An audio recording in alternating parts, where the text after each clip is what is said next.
As Casey said, my name is Darrel McMillen. I've met most of you, and some of you I remember your names, and some of you I don't. But I'm always glad to be a part of ICF. It reminds me a lot of the church that we were a part of in Japan, which was mostly young people. I like to be around young people because it makes me feel younger than I am.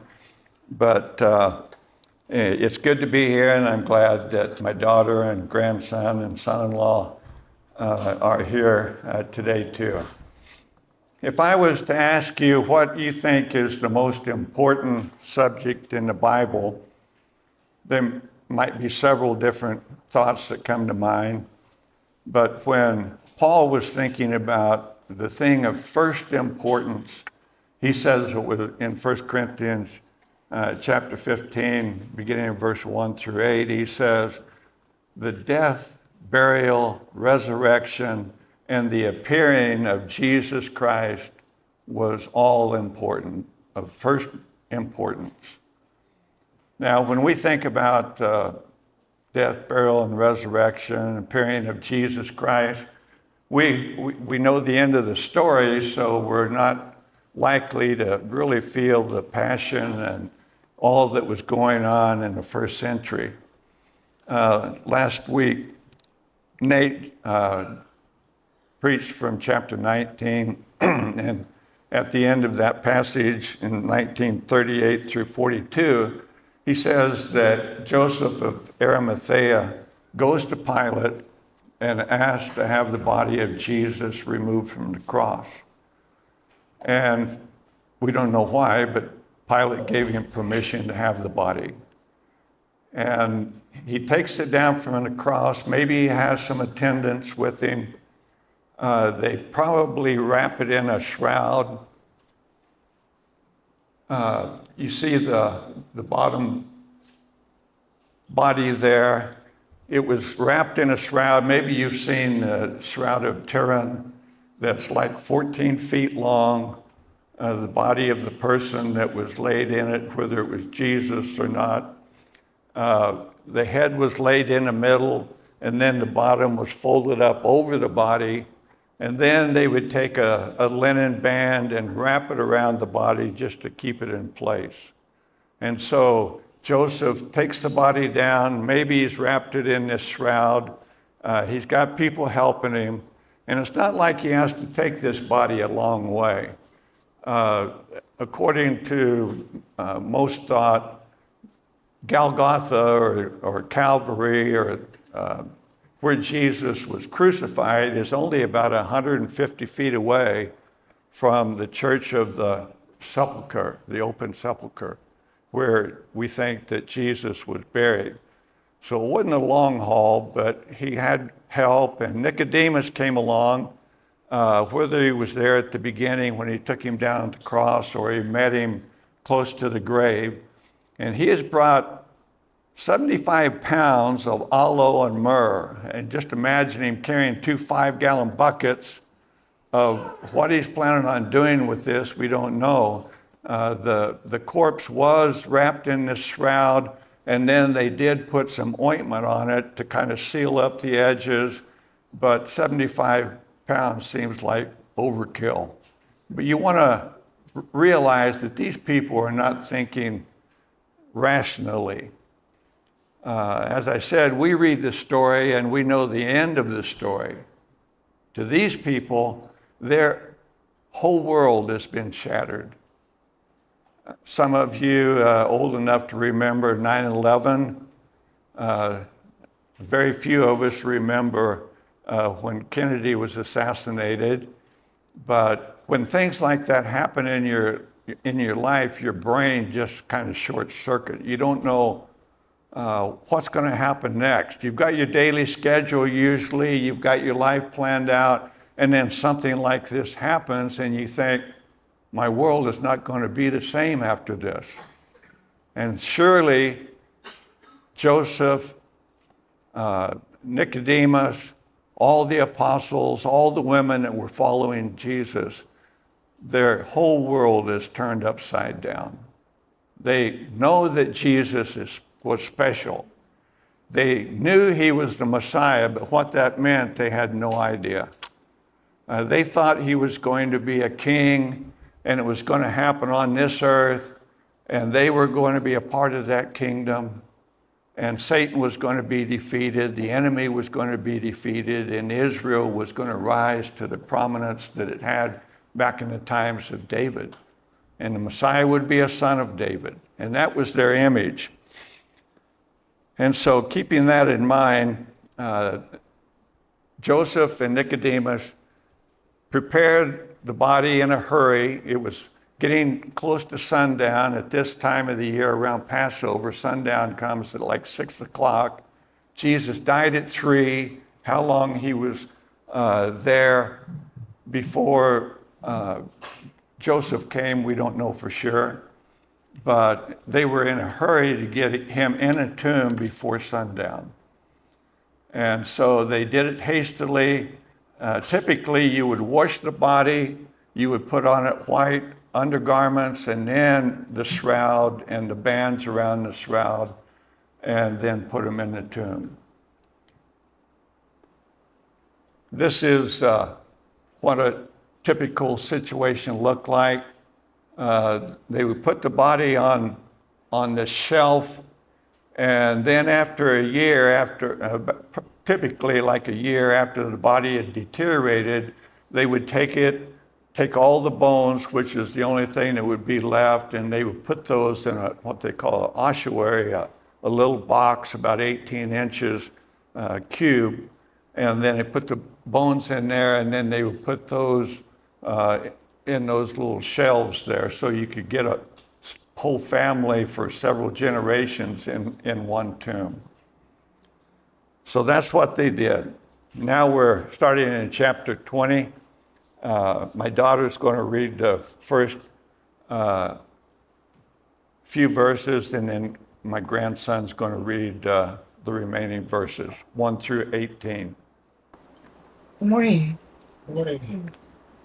John chapter 20, 1 through 9. Early on the first day of the week, while it was still dark, Mary Magdalene went to the tomb and saw that the stone had been removed from the entrance.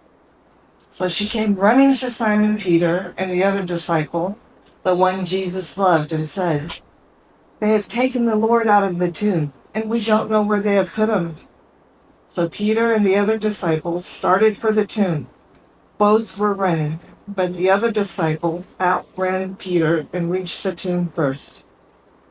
Then he bent over, looked in at the strips of linen lying there, but did not go in. Then Simon Peter came along behind him and went straight into the tomb. He saw the strips of linen lying there, as well as the cloth that had been wrapped around Jesus' head. The cloth was still lying in its place, separated from the linen. Finally, the other disciple, who had reached the tomb first, also went inside. He saw and believed. They still did not understand from Scripture that Jesus had to rise from the dead. Then the disciples went back to where they were staying. Now Mary stood outside the tomb crying. As she wept, she bent over to look into the tomb and saw 2 angels in white, seated where Jesus' body had been, one at the head and the other at the foot. They asked her, "Woman, why are you crying?" "They have taken my Lord away," she said, "and I don't know where they have put him." At this, she turned around and saw Jesus standing there, but she did not realize that it was Jesus. He asked her, "Woman, why are you crying? Who is it you are looking for?" Thinking it was the gardener, she said, "Sir, if you have carried him away, tell me where you have put him, and I will get him." Jesus said to her, "Mary." She turned around toward him and cried out in Aramaic, "Rabboni," which means teacher. Jesus said, "Do not hold on to me, for I have not yet ascended to the Father. Go ahead instead to my brothers and tell them, I am ascending to my Father and your Father, to my God and your God." Mary Magdalene went to the disciples with the news, "I have seen the Lord," and she told them that he had said these things to her. Thank you. Thank you. Mary had been there when Joseph and Nicodemus put Jesus in the tomb, so she knew which tomb to go to. Early in the morning, took off while it was still dark and got there. It was just becoming light so she could see what was going on. In verse 1, it says, she gets there and sees the stone had been rolled away. And these stones were humongous things, and she hadn't even really thought about, as she headed out, how they were going to remove the stones so that she could get in there and tend to Jesus' body. But she gets there, and there's other women that are with her too. John only mentions Mary Magdalene, but there were at least 4 other women, Luke says, that went with her. And Mary Magdalene is mentioned by John because she's the prominent one in relaying the message, and maybe the angels were looking at her when they spoke. But she goes to the tomb early in the morning and the stone is rolled away. And it says that she glances in the other Gospels, and sees that the body is not like it was when Joseph and Nicodemus placed it there. And so she runs back to the house that Peter and John and probably all the other apostles were staying. Later that day, Jesus is going to go to that upper room where they're staying, and they're all together. And she runs and tells them that they have taken away my Lord, our Lord. And you can imagine what kind of frustration that is going through her mind, that she is brokenhearted and she is wanting to do anything she can.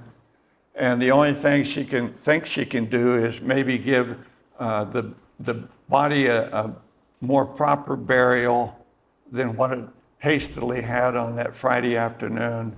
And she goes there and she can't even do that because the body's not there.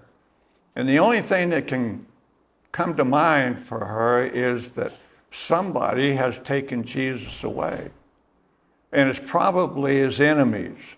They have taken him, maybe they're going to desecrate the body. We don't know what she's thinking, but she is just out of her mind with grief, and runs and tells the disciples that they have taken away my Lord. And so Peter and John take off. John gets there first, but whether Peter's older and out of deference, John waits for Peter to get there, we don't know, but he looks in the tomb and doesn't go in. And Peter gets there and he runs right into the tomb, looks around, and either he looks at the shroud that is there in place and doesn't put 2 and 2 together. We don't know what's going through his mind.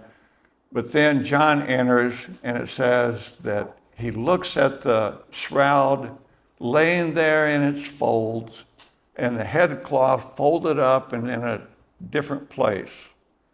And what that means to John is, this isn't grave robbers. This isn't people that are trying to do something evil to Jesus' body. This is something mysterious. And he looks at those clothes and puts 2 and 2 together. And whether Peter really came to that conclusion yet or not, it doesn't say, but John says he saw that and he believed. And then they went home. And Mary and the other Marys have followed them back to the tomb again after they went to the house and told them about the missing body. And Mary, it says, is looking in the tomb, and she sees 2 angels, one at the head and one at the feet. And you might ask, at the head and the feet of what?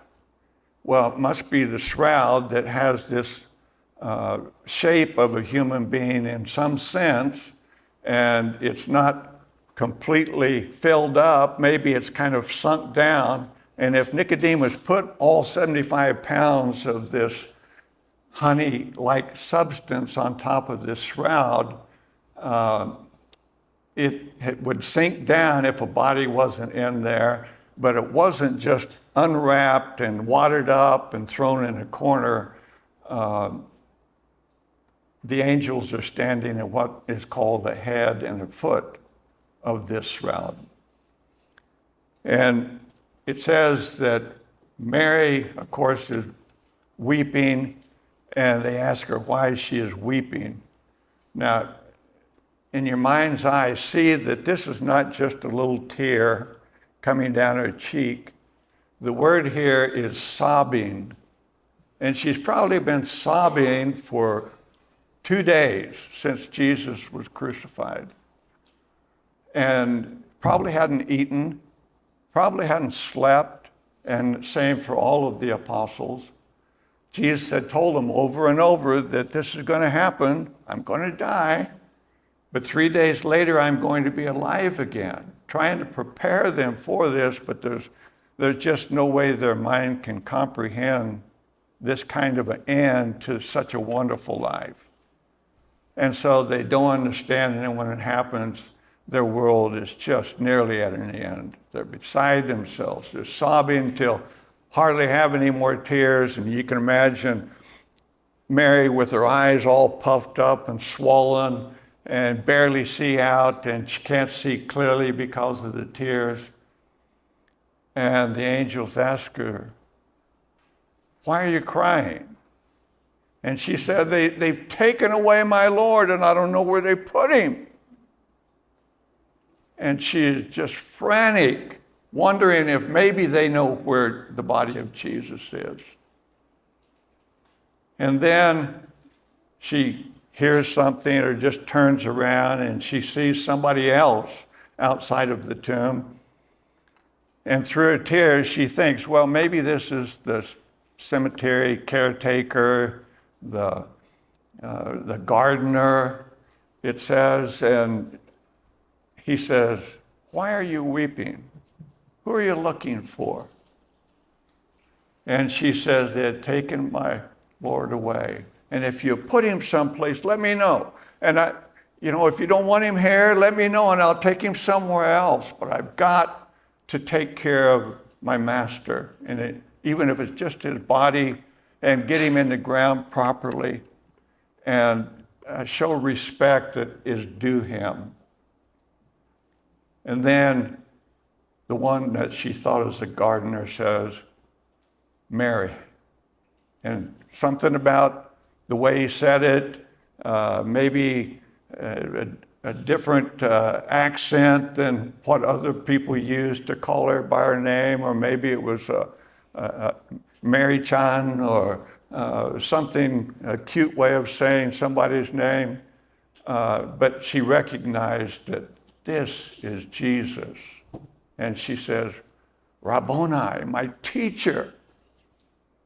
And then she fell at his feet. And the other women, the Gospels say, did too. And you can just imagine that she nearly broke his ankles, hugging on to him, to realize that after all of this grief and all of the disappointment and the heartbreak, that he is still with them. And Jesus says, "I've got things to do. I'd like to just stay with you, and we enjoy this new life that I'm all about, and that you're going to understand better." But he says, "I've got to ascend to the Father." And he tells Mary to go back and you tell my brothers that I am ascending to my Father and your Father, to my God and your God. Meaning that we're in this together, and our work is going to change in its description. Things aren't going to be the same as they were, that you're just following me around the country and we're doing things, you're doing things by my power, by God's power, It's going to be different now. I'm going to stay with you. I'll never leave you or forsake you, he said in John 14. I'm not going to leave you orphans, he had told them way ahead of time. So when these things happen, don't think that I've forsaken you, but our work is going to be different at that time. What do you think about when you think about the death, burial, resurrection of Jesus? It's the saddest moment in history, the greatest catastrophe, the most unjust judgment that's ever happened. And then at the same time, it is the victory that overcame every evil and every bad thing.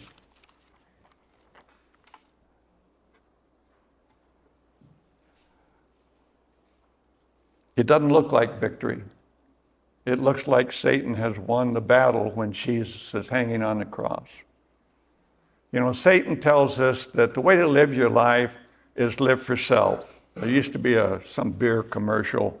Get all the gusto you can. Drink our beer, you know, whether it's Budweiser or whatever. That is not to get all the gusto you can. And Satan starts in the very beginning in the Garden of Eden and tells Adam and Eve, you don't have to obey God. He is keeping things from you that you really deserve. And if you will eat the fruit that he has told you not to eat, you will be as wise as God. And this is for your benefit. If you go against God, it's going to be better for you if you do.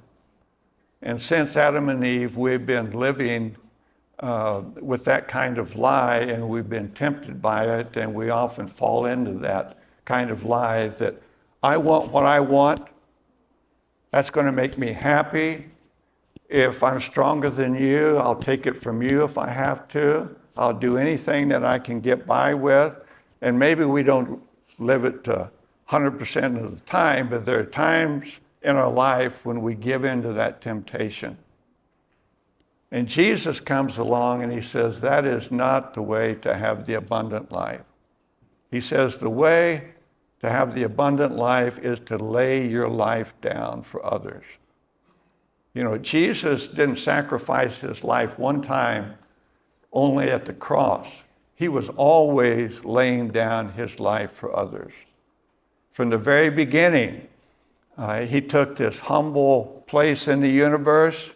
Instead of being a king on a throne, he lived among us and then endured all the temptations that we have gone through. And in so doing, he was making the world a better place.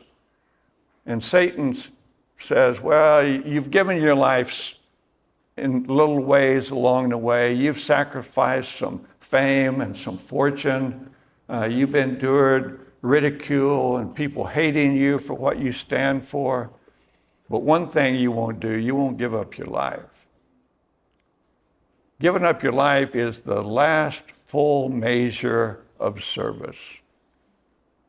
A friend of my family just passed away this past Wednesday, one of my mentors and a friend of our family, and he says, the last service that you get to offer God is dying. So do it well. And he did it well. And here Jesus is going the last step and giving up his life in service to his Father. Not because he was weak, not because anybody could force him to do it. He said, I can call 12 legions of angels and they'll come take care of me. But submitting, no matter how unjustly, he laid it all down. And because of that, that was the victory over Satan. Going to the full extent of service. He said, I came into the world not to be served, but to serve. And he is telling us to do the same thing. I want you to imitate me. Walk in his steps, Peter says. And so when we do that, it's a noble calling that we have to walk in Jesus' steps, and it's a way to win the battle and make the world a better place, and we can woo people, attract people to Jesus by our lives and have the victory. Shakespeare wrote a play, Henry V. And this is regarding about 100 Years' War between Britain and France. And towards the end of that, not too long after Henry had become the king of England, they are in France and they're about to have the Battle of Agincourt. This is 1415 when this happens. And the British have 6,000 men, 5,000 longbowmen and 1,000 infantry. And they are fighting against somewhere between 15 and 30,000 Frenchmen. The English are tired. They've been sick. Many of them are suffering from dysentery. They're hungry. And the French are well rested, well provided for, and it looks like this is going to be the end of the British Empire, and France will take over. And Shakespeare gives his speech to Henry V on St. Crispin's Day to encourage his men. And after telling any of you that are afraid to enter this battle, you can go home. I'll even pay your fare home if you don't want to go. But you're going to be sorry. You know, there's going to come a day when somebody's going to say, St. Crispin's Day, and you're going to be on tiptoes and hear that. St. Crispin's Day? I was there in that battle. And pull up their sleeve and show the wounds that they received in that battle. And then he says, we few, we happy few, we band of brothers, for he who sheds his blood with me on this day is my brother. And they enter the battle. It's such a lopsided victory. The English slay 10 for every one of theirs that is killed. And that doesn't completely end the 100 Years' War, but it gives them peace for about 15 years after that. Jesus has already won the victory. And he considers us his brothers and sisters. And even though maybe compared to the rest of the world we're few, he says we few, we happy few, we band of brothers and sisters. We've got this noble calling, and I've already won the victory. It's not that we have to shed our blood in a physical way for Jesus, but we have to say, I'm sticking with the King, no matter what comes, because we already have that victory. Thank God for sending his son. Thank God for Jesus wanting to serve no matter what. And thank God because of his perfect life, it was the Hebrew writer says in chapter 7 that Jesus had an indestructible life because of his calling and the life that he lived. So we can thank God for that. We have some questions, and we can discuss those as we break up into our groups. Thank you.